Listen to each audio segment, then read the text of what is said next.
Hey guys, welcome back to the channel. My name's Jen and I can't wait for this video today. I'm going to be giving you a comprehensive review of the Vego Garden Seed Starting Bundle. I just bought 4 of them earlier this year and I can't get enough of this product. This is not a sponsored video, but I'm going to walk you through how to use them, all the features of the product, and I'll sprinkle in my opinions along the way. Hit that like and subscribe button and let's get into it.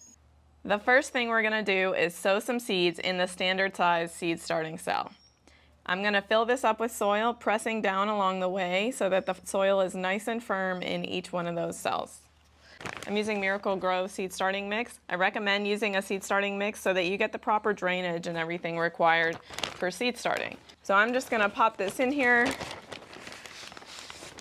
press down the soil in each one of those cells, and then I'll pull it out and we'll sow some Swiss chard seeds real quick.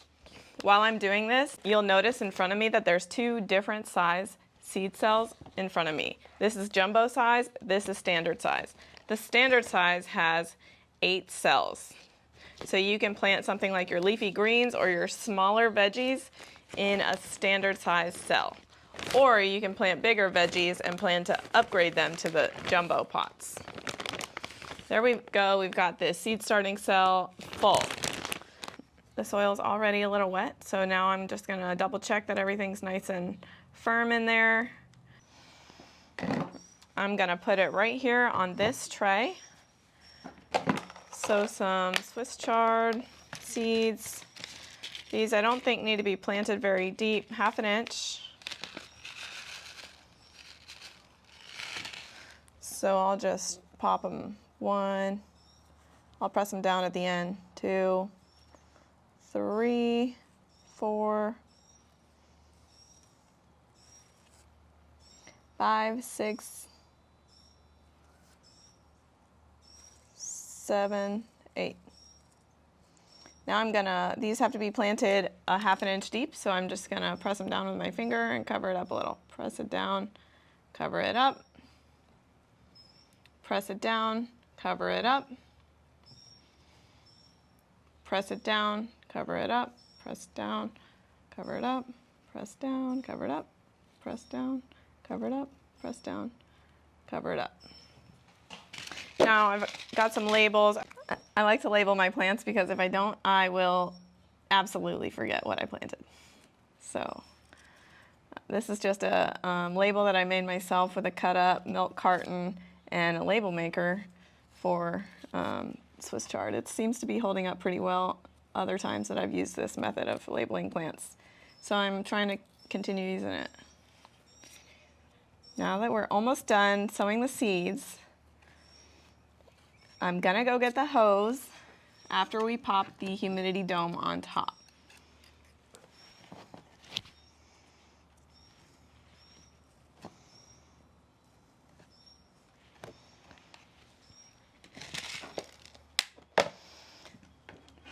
Now this is the humidity dome. You pop it right on top. I'm going to be careful to make sure that my labels are not getting pinched by this, and I'm going to go get the hose and water this in.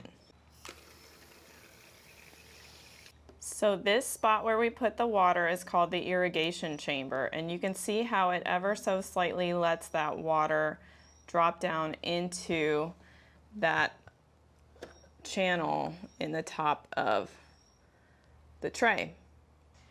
Now I'll show you over here how this center portion works. I'll do it on a separate cell that I have going already so it's a little easier for you to see.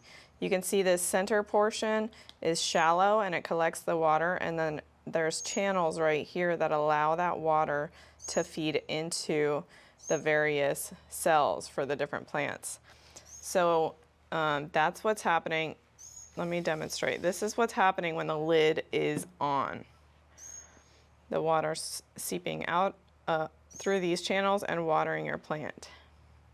Now before your seeds germinate, you're going to keep this lid on and you're going to water with this method. This is going to keep the humidity high for germination and also keep the top layer of that soil really moist to help germination. Once you have germination, like this cell right here, you can see I've got some germination already. Once you remove the dome, you no longer need to water from the top, and watering from the bottom begins to take over. So when you water from the bottom, what you're going to do is fill this tray with water. Now your seed starting mix is going to help the capillary action that's required to bring that water up to the roots of the plant. At the same time, the plants are going to want to grow more roots in the downward direction towards the water to make that easier. This is what really helps build strong roots. I'm going to go ahead today and show you how to transplant one straight out of these cells so you can see how well the roots were developed and see how easy it is to pop that sucker out of the cell. I'll demonstrate with one of these bush bean plants. You can see through these air pruning strips right here, some of these roots are actually coming out. There's also a hole in the bottom of the seed starting cell that's going to help you push out that transplant. The first time I did this, I forgot about that hole and was trying to get it out with a butter knife. But they designed a really great product. Look at how well those roots, they don't look root bound on the bottom. They look nice, spread out. We're going to go ahead and transplant this directly into my garden.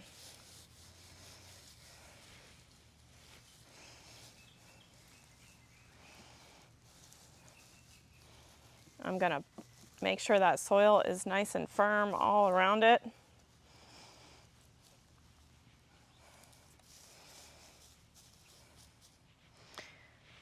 And there we have it. Now that we've transplanted that, let's go back under the shade and I'll talk through all the features of the seed starting cells and trays. There's two different sizes available for purchase. One is the standard size. That's this one. It has 8 cells and the center spot is meant for the water. The jumbo size is right over here. The jumbo size has 4 cells. You can see the comparison side by side right here. I think they also show a nice comparison online on their website. Now what I love about these is that if it's the same size, it's stackable. It makes storage so much easier if you have multiples of the same item. The seed starting bundle includes the tray, the cells, and the domes that go with it. This is a 10 by 20 size, but you can buy a 10-inch by 10-inch size that would hold half as many seed starting cells. This 10 by 20 holds 8 standard size or 8 jumbo size. You can also purchase a mixture where you have 4 standard size and 4 jumbo size. I like to use the jumbo size for these ones that get really big right away, so your butternut squash, your pumpkin, things like that. And the smaller ones for any greens or peas or beans. Herbs do really well over here in the standard size as well. The gentle watering design on these is one of the main reasons I wanted to purchase it. If you can see, it's still watering. I've only been filming this video for a few minutes and it's still gently filling that center and spreading that water to my freshly sown seeds. And this is so helpful because if you've ever tried to put a shower hose attachment on top of freshly sown seedlings, you know that there's a pretty good chance that you're pushing those seeds into a different area completely. So this gentle watering helps keep them in place and prevent them from moving all over the place. Now I want to show you the air pruning strips. The air pruning strips are these side channels in the soil, and this is where your roots will come out and be exposed to the air. This is actually really beneficial in developing a strong root system for a new seedling because once those roots hit the air, they basically burn off and the plant creates more roots. More roots is very good, especially if they have somewhere to go. So they'll come out these air pruning strips and then they'll come out the bottom as well, and that prevents the plants from being root bound. That's going to help make a better and stronger transplant. Another feature of these seed starting bundles that I love is its durability. In my opinion, seed starting cells and trays are essentially an extension of your garden. I'm always growing a backup plant, or I'm always growing the next plant that will be there after I harvest something out of the garden.